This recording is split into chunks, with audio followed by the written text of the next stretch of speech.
Nakakita ka na ba ng bumberong hindi gumagamit ng tubig para patayin ng sunog? Pamatay ng sunog na gumagamit ng sabon?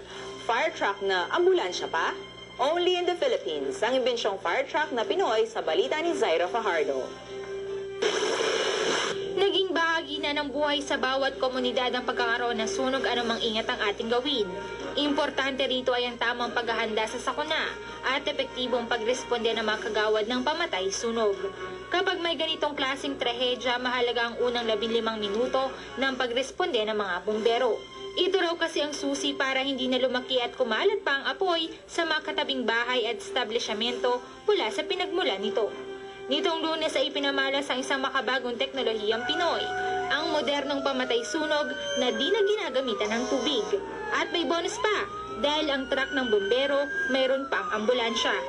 Mismong si Dinalupihan Mayor Joel Jaime Payumo ang nanguna sa mga empleyado, kawani at kapwa elected officials sa presentasyon ng Anos Fire Truck gamit ang Compressed Air Foam System o CAFS.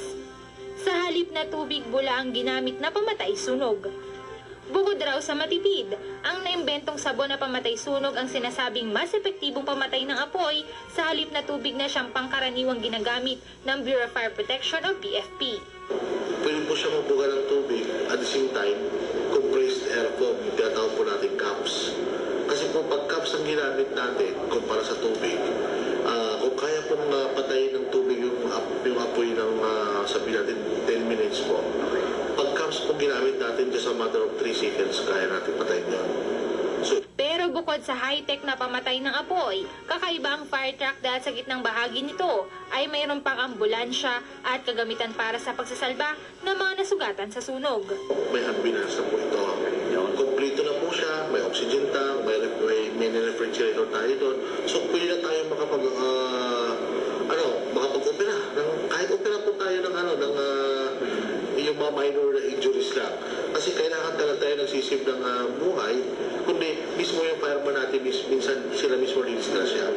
Pero ang mas ipinagmamalaki umano sa imbensyon ay ang tatak Pinoy nitong disenyo. Ayon kay Mayor Joel Payumo ng Dinalupihan, Bataan, kahanga-hanga umano ang talento ng mga imbentor na Pilipino. At sa makabagong panahon ay mahalaga din umano ang magkaroon ng mga kagamitang katulad nito, lalo na sa mga umuunlad na local government tulad ng Dinalupihan. May ambulance ka, meron kang fire. Tapos sa fire mo, it's a mixture of water and the compressed air. Kasama si Mike Sigarala, ko po si Zaira Fajardo nag-uulat para sa CLTV 36, Balitaan. Muling